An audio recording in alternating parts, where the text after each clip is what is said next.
Good morning, everyone. Today we are going to discuss net present value criterion. Yes, investment criteria માં આપણે આજે net present value criteria discuss કરશું.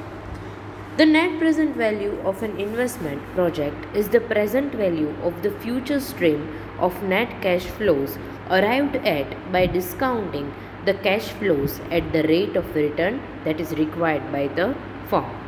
The net present value may be defined as the difference between present value and the cost of investment. Net present value means what કે તમે કોઈ પણ પ્રોજેક્ટમાં investment કરો છો તો એની જે ફ્યુચર વેલ્યુ છે ને એને present discount rate of interest ઉપર તમે ડિસ્કાઉન્ટ કરો ને then you can find out the net present value of the investment so that you can come to know whether the investment is profitable or not, that is whether the revenues which are going to generate from that investment will be greater than the cost of investment or less than it.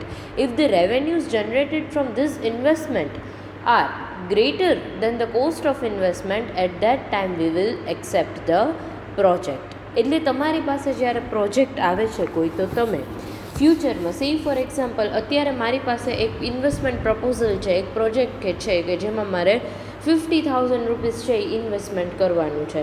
હવે આ 50,000માંથી એ project એ જે machine છે ને એની life 1 યરની છે, તો 1 year પછી મને જે રિટર્ન મળે છે ને it should be more than 50,000, that is may be એમાંથી મને 1 વર્ષ પછી 1 લાખ રૂપીસનું રિટર્ન મળવાનું છે. પણ એ 1 લાખ રૂપીસ છે એની ફ્યુચર વેલ્યુ છે એ એટલી નહીં હોય. અત્યારના 1 લાખ અને ફ્યુચરના 1 lakh there will be difference.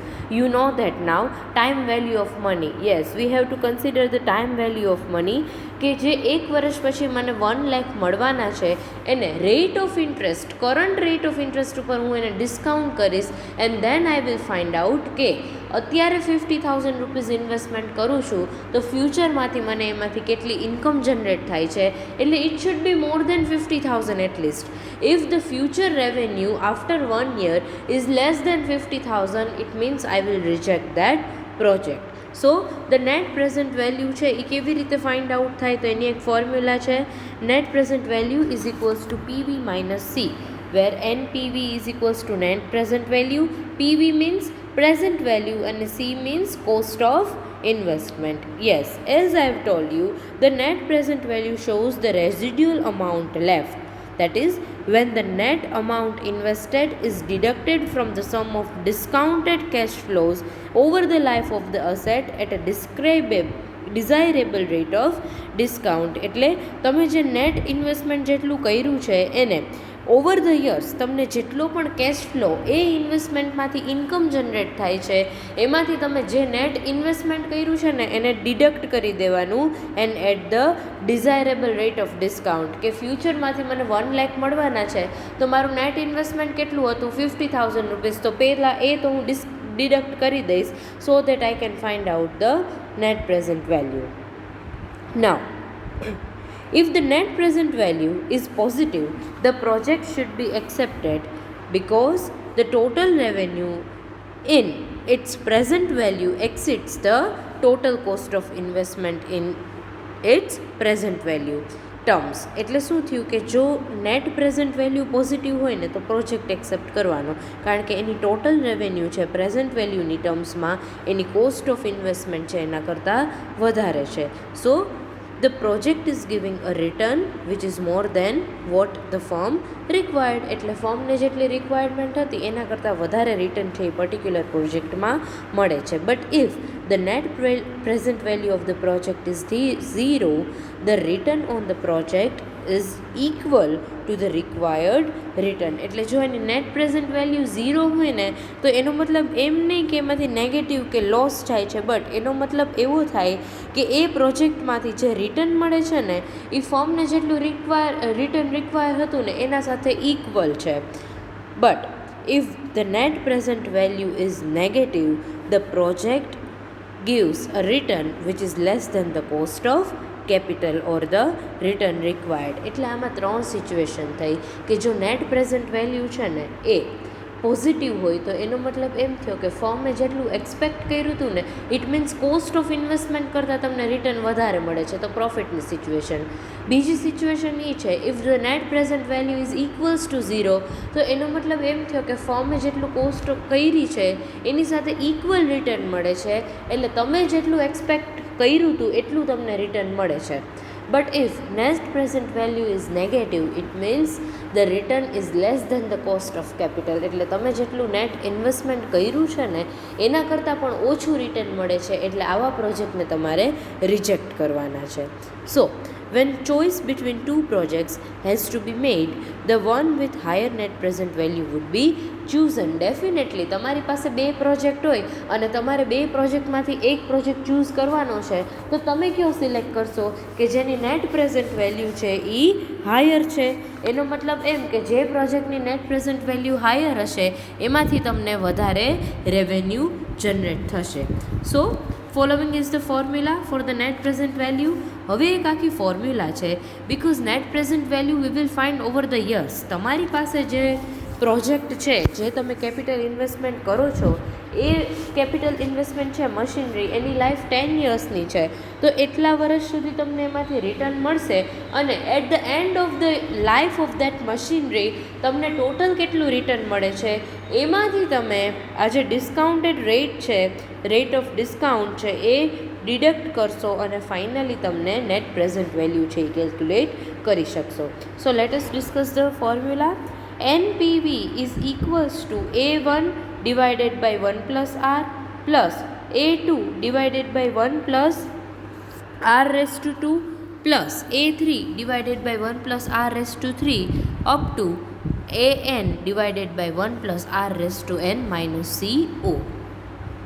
Here A1, A2, A3 is equals to gross average earnings, that is contribution to overheads and profits in each future period.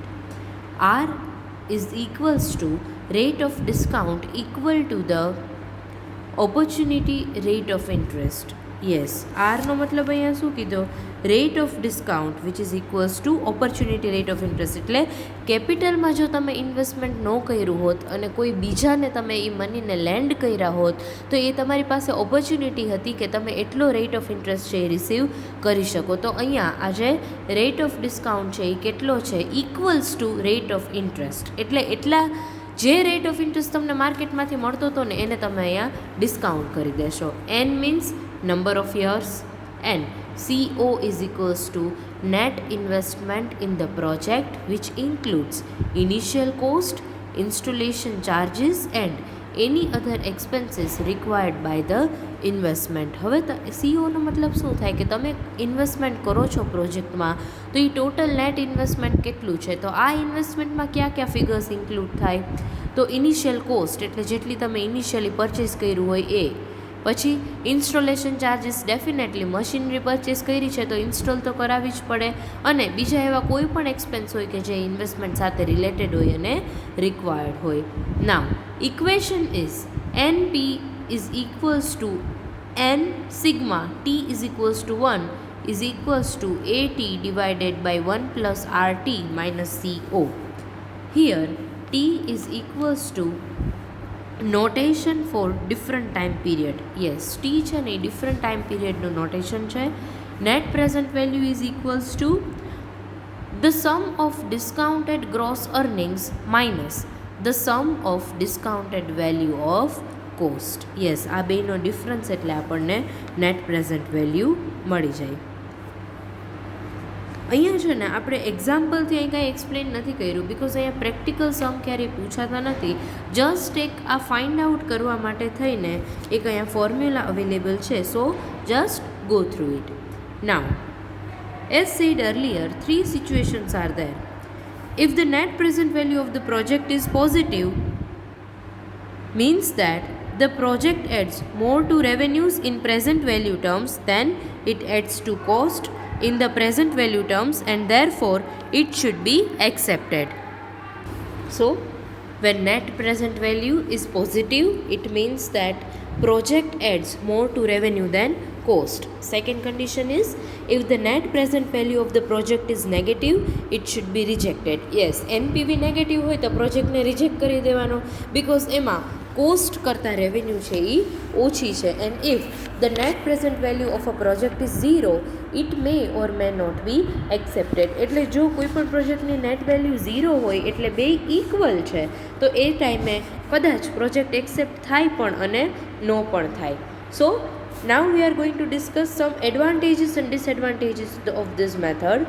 The main advantages of this method is that it recognizes the time value of money. Definitely આપણે rate of discount જે consider કરીએ છીએ એનો મતલબ એમ થાય કે value of money today is always greater than the value of money tomorrow. એટલે આપણે મનીની જે ટાઈમ વેલ્યુ છે ને એ અહીંયા કન્સિડર કરવી પડે, તો જ આપણને એક્ઝેક્ટ આઈડિયા આવે કે તમે જે પ્રોજેક્ટમાં ઇન્વેસ્ટમેન્ટ કરો છો એનું જે રિટર્ન છે એ પ્રોપર છે કે નહીં. કદાચ અત્યારે હું 50,000 ઇન્વેસ્ટમેન્ટ કરું છું તો ફ્યુચરમાં મને એને 70,000 મળશે, દેટ ઇઝ રાઇટ. તો કોસ્ટ કરતાં મને રિટર્ન વધારે મળ્યું. બટ વોટ ઇફ આ જે ફ્યુચરના 70,000 છે એ અત્યારના 50,000 કરતાં પણ ઓછી એની વેલ્યુ હોય તો? પહેલાં સેલફોન છે એ બહુ ઓછા પ્રાઇસમાં મળતા, સપોઝ 20,000માં, પણ હવે સેલફોન છે એ 40,000 રૂપીઝમાં મળે છે. એનો મતલબ એમ કે ફ્યુચરમાં જે મનીની વેલ્યુ છે એ આપણે કન્સિડર કરવી પડે. Next point is, it considers the cash flows over the entire life of the project. Yes, તમારો જે પ્રોજેક્ટ છે એની એન્ટાયર લાઈફ છે. એવું નહીં કે ઇનિશિયલી 5-6 યર્સ છે કે જેમાં કોસ્ટ ઓફ ઇન્વેસ્ટમેન્ટ કવર થઈ ગઈ એટલું જ આપણે કન્સિડર કરીએ. બટ અહીંયા આ મેથડમાં આપણે થ્રુ આઉટ ધ પ્રોજેક્ટ જેટલું પણ રિટર્ન મળવાનું છે એ બધું કન્સિડર કરીએ છીએ. But one of the disadvantage of this method is that it involves difficulties in calculation. Definitely તમે લોકો ફોર્મ્યુલા જોઈ એમાંથી જ ખ્યાલ આવી ગયો કે this method is very difficult to calculate. Net present value find out કરવીને એ થોડું ડિફિકલ્ટ છે, બિકોઝ એમાં એની ફોર્મ્યુલા જેટલી કોમ્પ્લિકેટેડ છે. આપણે ઘણી બધી વસ્તુ એટ અ ટાઈમ કન્સિડર કરીએ છીએ, and that is why there is difficulty in calculation. Then this method is not that much helpful when projects with different amount of investment are compared. Yes, one of the main disadvantage of this method is that આ method છે ને એ helpful ક્યારે નથી કે જ્યારે દરેક project છે ને ડિફરન્ટ અમાઉન્ટ છે, એટલે તમારે ડિફરન્ટ અમાઉન્ટ ઓફ ઇન્વેસ્ટમેન્ટ છે એને કમ્પેર કરવાનું હોય ને ત્યારે આ મેથડ છે એ હેલ્પફુલ નથી. કારણ કે દરેક પ્રોજેક્ટ છે ને એનું ઇન્વેસ્ટમેન્ટ અમાઉન્ટ છે એ સેમ ન હોય, right? Different project requires different amount of investment, and that is why it is very difficult. And one more disadvantage is that this method is based on the assumption that discount rate is known in calculating the net present value, but it is not so. અહીંયા આપણે એવું કીધું કે discount rate આપણને ખબર જ છે, but ખરેખર એવું નથી હોતું. ડિસ્કાઉન્ટ રેટ છે એ ખ્યાલ હોતો નથી. સો these are the certain main advantages and disadvantages of this method, that is net present value. But this method may not be of much help in guidance, as I have told you, when with different amount of investment are compared. એટલે આપણે અમુક investment 50,000 ના હોય, 1 lakhs ના હોય, 150,000, 2 lakhs, 5 lakhs, 10 lakhs, એટલે આવા ટાઈમે આપણે આને કમ્પેર નથી કરી શકતા. So it is about the net present value method. Now our next method is internal rate of return criterion. Yes, હવે આપણી નેક્સ્ટ છે એ internal rate of return criterion છે. Let us discuss. This method is another method of evaluating the projects. Yes, internal rate of return is another method of evaluating project based on discounted cash flow technique, which considers the time factor and therefore takes into account the opportunity cost of investment. Yes, internal rate of return method છે ને એ time વેલ્યુને consider કરે છે અને it also takes into account opportunity cost of investment. opportunity cost શું છે એ પહેલાં તમને જસ્ટ બ્રીફમાં સમજાવી દઉં. ઇફ આઈ હેવ 30,000 રૂપીઝ, તો આ 30,000 રૂપીઝમાંથી કાં તો હું સેલફોન પરચેસ કરી શકીશ અને કાં હું લેપટોપ પરચેસ કરી શકીશ. તો જો હું સેલફોન સિલેક્ટ કરું ને એનો મતલબ એવો થયો કે લેપટોપ છે ને એ મારી ઓપોર્ચ્યુનિટી કોસ્ટ છે. બીજું એક્ઝામ્પલ, મારી પાસે 20 lakhs રૂપીઝ છે, તો આ 20 lakhs રૂપીઝ હું કોઈ પર્સનને લેન્ડ કરી દઉં in the form of loan, તો એમાંથી મને ફિક્સ રેટ ઓફ ઇન્ટરેસ્ટ છે એ મળી શકે. બટ હું કોઈ પર્સનને લેન્ડ કરવાને બદલે કોઈ મશીનરીમાં એ મનીને ઇન્વેસ્ટમેન્ટ કરું છું, એનો મતલબ એમ કે એ જે ફિક્સ રેટ ઓફ ઇન્ટરેસ્ટ હતું ને એ મારી માટે હવે ઓપોર્ચ્યુનિટી કોસ્ટ છે. ભલે મને મશીનમાંથી ઇન્કમ જનરેટ થવાની જ છે, બટ સ્ટીલ મારી પાસે ઓપોર્ચ્યુનિટી હતી કે કોઈ બીજાને એ મની લેન્ડ કરી અને ઇન્ટરેસ્ટ રિસીવ કરી શકું, બટ એ ઓપોર્ચ્યુનિટી સિલેક્ટ કરવાને બદલે મેં મશીનરીમાં ઇન્વેસ્ટમેન્ટ કર્યા. That is why it is my opportunity cost. So this method is based on the discounted cash flow technique and it also considers the time factor as well as the opportunity cost of investment. The internal rate of return of a project is that rate of discount which, when applied to the net cash flows, makes their present value equal to the initial investment outlay or investment cost. Yes. Discounting rate of return શું છે એ okay, આ હમણાં હું તમને પહેલાં ઇક્વેશનથી સમજાવું, but before that some more discussion about this method that the internal rate of return is the rate of interest or return which renders the discounted present value of its expected future marginal yields exactly equal to the investment cost of the project. So, in other words, as I have told you, the internal rate of return is the rate at which the discounted present value of receipts and expenditures are equal. Internal rate of return શું છે? The rate of interest or the return એટલે તમે જ્યારે કોઈ પણ investment કરો છો કેપિટલમાં, એમાંથી ફ્યુચરમાં તમને કંઈક રિટર્ન મળવાનું છે, તો આ રિટર્નને તમે એ રેટ ઉપર ડિસ્કાઉન્ટ કરો છો કે જેની ત્યારે ફ્યુચરના એ ઇન્વેસ્ટમેન્ટ કોસ્ટ ઓફ પ્રોજેક્ટ છે ને એની સાથે ઇક્વલ થઈ જશે. એ હમણાં હું તમને ફોર્મ્યુલાથી સમજાવીશ એટલે ઇઝીલી સમજાઈ જશે. But it means that the internal rate of return of a project એ એવો ડિસ્કાઉન્ટ રેટ છે કે જ્યારે આપણે આ રેટ ઓફ ડિસ્કાઉન્ટ અપ્લાય કરીએ છીએ ત્યારે નેટ કેશ ફ્લો છે ને એની પ્રેઝન્ટ વેલ્યુ કોની સાથે ઇક્વલ થાય છે? તો ઇનિશિયલ ઇન્વેસ્ટમેન્ટ. સે ફોર એક્ઝામ્પલ, અત્યારે મેં 50,000 રૂપીઝનું ઇન્વેસ્ટમેન્ટ કર્યું છે અને ફ્યુચરમાંથી મને જે એમાંથી કેશ ફ્લો થવાનો છે એ ઇન્વેસ્ટમેન્ટમાંથી એ કેશ ફ્લો ઉપર હું ડિસ્કાઉન્ટેડ રેટ છે એ ઇમ્પ્લિમેન્ટ કરીશ. ડિસ્કાઉન્ટેડ રેટ કહું કે રેટ ઓફ ઇન્ટરેસ્ટ કહું, બે એક જ છે. એટલે અત્યારનું જે મારું ઇન્વેસ્ટમેન્ટ છે એને 10 years પછી જેટલી ઇન્કમ જનરેટ થશે એની સાથે હું ડિસ્કાઉન્ટ અપ્લાય કરીશ and it will be equal. Initial investment outlay is equals to sum of the discounted value of gross earnings. અહીંયા એવું કહે છે, આ મેં જે તમને ઇક્વાલિટીની વાત કરી ને એટલે એણે અહીંયા એવું કીધું ઇનિશિયલ ઇન્વેસ્ટમેન્ટ આઉટલે એટલે ઇનિશિયલી તમે જેટલું ઇન્વેસ્ટમેન્ટ કર્યું છે એ કોની સાથે ઇક્વલ થશે? To the sum of discounted value of gross earning. એટલે 50,000 રૂપીઝનું મારું ઇનિશિયલ ઇન્વેસ્ટમેન્ટ છે ને, તો હું ફ્યુચરમાં મને કદાચ 70,000 to 80,000 છે એ ઇન્કમ જનરેટ થવાની છે, તો એને હું એવા રેટ ઓફ ડિસ્કાઉન્ટ ઉપર એને ડિસ્કાઉન્ટ કરીશ કે જે મારી ઇનિશિયલ ઇન્વેસ્ટમેન્ટ એટલે 50,000 રૂપીઝ સાથે ઇક્વલ થઈ જશે.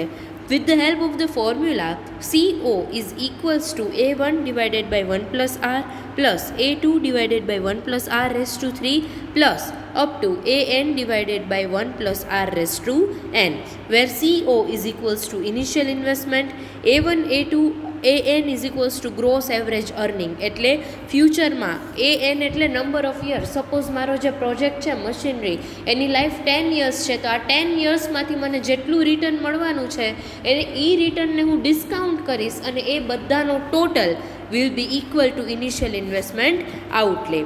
R is equals to rate of discount and N is equals to number of years. શું કામ અહીંયા રેટ ઓફ ડિસ્કાઉન્ટને કન્સિડર કરીએ છીએ? એ મેં તમને પહેલાં જ કીધું કે value of money today is always greater than the value of money tomorrow, કારણ કે ફ્યુચરના મનીની વેલ્યુ છે એ ઓછી હશે. તો ફ્યુચરમાં હું એમ કહું કે મને 10 years પછી 10 lakhs જનરેટ થવાના છે, તો એ 10 lakhs રૂપીઝની વેલ્યુ અત્યારે કેટલી છે, કે અત્યારના 20 lakhs છે, તો ફ્યુચરમાં એની વેલ્યુ કેટલી હશે. આપણે આ ડિસ્કાઉન્ટેડ કેશ ફ્લો મેથડ ભણ્યા ને ત્યારે આ ઇઝીલી આપણે સમજી ગયા હતા કે એટલે આ મેથડ છે ને એ કેનેશિયન કોન્સેપ્ટ જેવી છે of the marginal efficiency of the capital. It is equal, yes, internal rate of return criteria is exactly like Keynesian concept of marginal efficiency of the capital. Means what, કે અત્યારે હું કોઈ પણ મશીનરીમાં investment કરું છું તો ફ્યુચરમાં મને જેટલું રિટર્ન મળશે ને એ રિટર્નને હું કરંટ રેટ ઓફ ડિસ્કાઉન્ટથી ફાઇન્ડ આઉટ કરીશ એની વેલ્યુ, અને પછી જોઈશ કે ઇન્વેસ્ટમેન્ટ સાથે એ ઇક્વલ છે કે નહીં. તો આના બેઝડ ઉપર આપણે કેવી રીતે કન્ક્લુઝન લાવશું કે પ્રોજેક્ટને સિલેક્ટ કરવો કે નહીં. Now, if the internal rate of return is greater than the opportunity cost of capital, the project should be accepted in preference to the other project. Yes, જો ઇન્ટરનલ રેટ ઓફ રિટર્ન એટલે it means કે તમને જે return મળે છે એ opportunity cost of capital કરતાં વધારે છે તો તમે પ્રોજેક્ટને સિલેક્ટ કરશો. And if the internal rate of return of the project is less than the opportunity cost of the capital, the project will be rejected. આ વસ્તુને હું તમને એક એક્ઝામ્પલથી સમજાવું. મારી પાસે 10 lakhs રૂપીઝ છે, બે ઓપ્શન છે, કાં તો હું એમાં કોકને લેન્ડ કરી દઉં અને એમાંથી મને ફિક્સ ઇન્ટરેસ્ટ મળશે, અને કાં પછી એને હું કોઈ મશીનરીમાં ઇન્વેસ્ટમેન્ટ કરી દઉં તો એમાંથી મને marginal efficiency of the capital એટલે every year series of annuities, every year મને એ 10 lakhs રૂપીઝ ઇન્વેસ્ટ કર્યા મશીનમાંથી તો એના થ્રુ પ્રોડક્શન થશે, તો એવરી યર્સ 10 years સુધી મને કેટલું ઇન્વેસ્ટમેન્ટ મળે છે ને એ હું કન્સિડર કરીશ. હવે જો marginal efficiency of the capital is higher than the rate of interest, then definitely હું મશીનમાં ઇન્વેસ્ટમેન્ટ કરીશ. But if the marginal efficiency of the capital is less than the rate of interest, તો હું શું કરીશ, બીજાને લેન્ડ કરી દઈશ, કારણ કે મને મશીનમાંથી એટલું રિટર્ન મળતું નથી. હવે જો હું બીજાને લેન્ડ કરી દઈશ તો મારી ઓપોર્ચ્યુનિટી કોસ્ટ છે એ મશીનરી થઈ ગઈ, અને જો હું મશીન સિલેક્ટ કરીશ તો મારી ઓપોર્ચ્યુનિટી કોસ્ટ છે એ રેટ ઓફ ઇન્ટરેસ્ટ થઈ ગઈ, કે જે મને ફિક્સ મળતું હતું પણ મેં સિલેક્ટ કર્યું નહીં. So in this way it is exactly like the Keynesian theory concept of marginal efficiency of the capital. Now,